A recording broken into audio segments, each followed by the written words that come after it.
Every morning before the sun climbed over the rusted rooftops of Ajegunle, the shout would come. Ojuelegba, Yaba, enter with your change. CMS, enter with your change.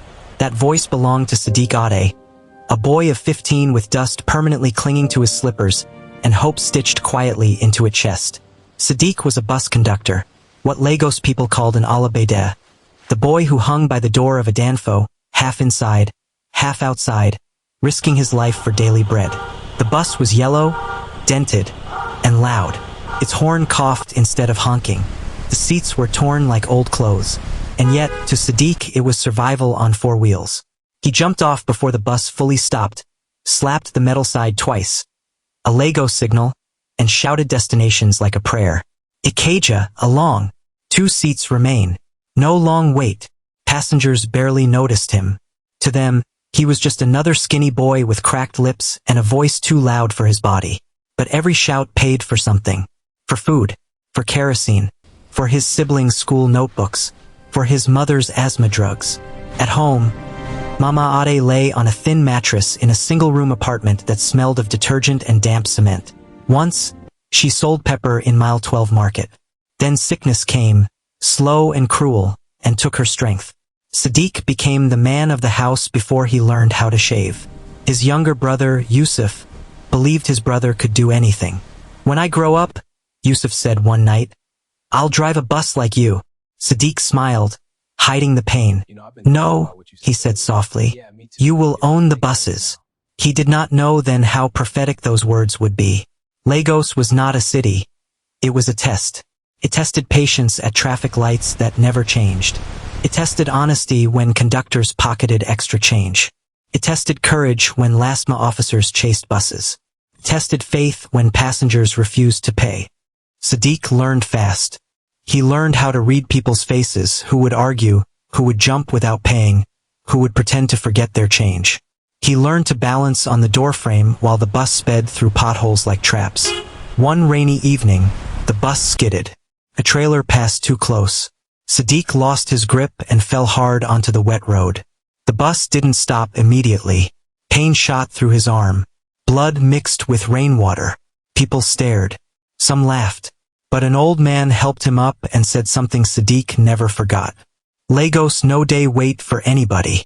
If you fall, stand up fast." Sadiq stood up. That night, he returned home late, arm wrapped in cloth, earnings short. Mama Ade touched his face gently. "My son," she whispered. "This suffering will not last forever." Sadiq nodded, though he didn't fully believe it. One afternoon, at a bus stop in Surulere, a man boarded and watched Sadiq closely. The man was different. Clean shoes, calm eyes, quiet voice. After paying his fare, he asked, "Young man, how long have you been doing this?" "3 years, sir." "And school?" Sadiq hesitated. "I stopped after JSS2. The man nodded slowly. When the bus reached its stop, the man handed Sadiq a small notebook. "Write," he said. "Everything you see. Routes, times, fuel, passenger flow."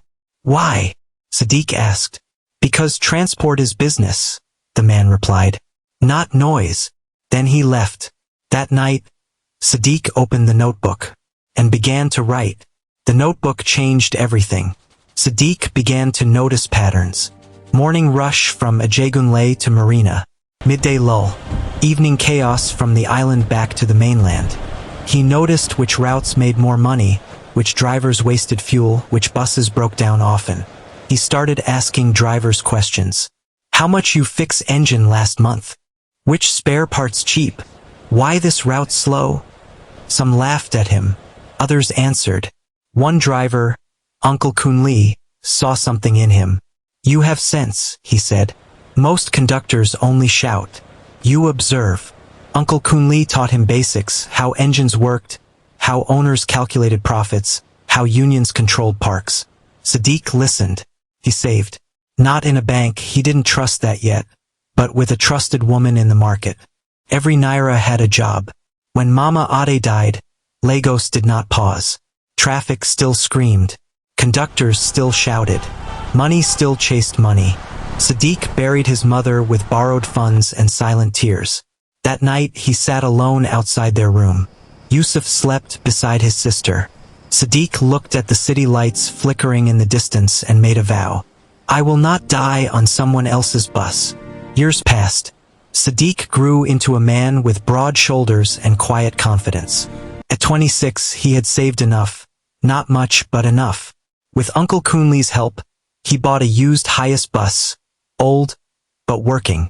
When he touched the steering wheel for the first time, his hands trembled. This time, he wasn't hanging by the door. He was in control. He named the bus Mama's Promise.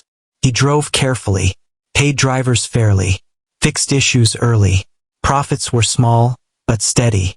Then he bought another bus. Then another. Success attracted trouble. Union fees increased. Rivals vandalized his buses. One driver stole daily returns. Sadiq didn't fight blindly. He learned negotiation. He attended union meetings. He kept records. He reinvested. When others spent money to show off, Sadiq spent money to grow. He introduced scheduled maintenance, rare in Lagos transport. Drivers respected him because he had once stood where they stood. 10 years after his first shout, the sign went up. Ade Transport Services Ltd. From danfos to minibuses. From minibuses to interstate coaches. From Lagos to Ibadan, Abeokuta, Benin, Onitsha. Banks that once ignored him now invited him. Politicians shook his hand. Journalists asked for interviews. But Sadiq never forgot. Sadiq understood one simple truth. Success was never meant to end with him. It was meant to reach backward and forward at the same time. He invested in drivers who once slept hungry, trained conductors who had never been taught to dream, and lifted families who reminded him of his own. He paid school fees for workers' children. He opened a transport academy. Yusuf became an engineer. His sister became a lawyer.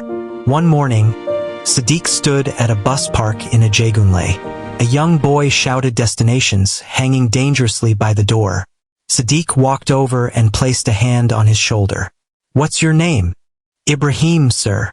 Sadiq smiled and handed him a notebook. Write, he said. Everything you see. Ibrahim looked confused. In every notebook he handed out, in every opportunity he created, Sadiq left a message behind. Where you start is not where you must finish. Sadiq looked at the road, the same road that once almost swallowed him. The road that taught him hunger.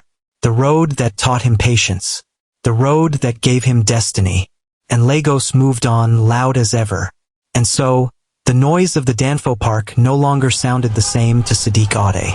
What once felt like chaos now felt like history. He stood where he once struggled, not to boast, but to remember. Every shout, every coin, every hungry night had built the man he became. Sadiq didn't rise by luck. He rose by endurance, by learning when others laughed, by giving when he had little. And as his buses rolled across Lagos, carrying thousands every day, his greatest success wasn't the fleet he owned, but the lives he changed. Because some journeys don't just move people, they move generations. But somewhere in the noise, a new story had begun. If this story moved you, leave a like, subscribe for more real stories of struggle, hope, and destiny. Because sometimes, the loudest journeys begin in silence. Don't forget to share your thoughts.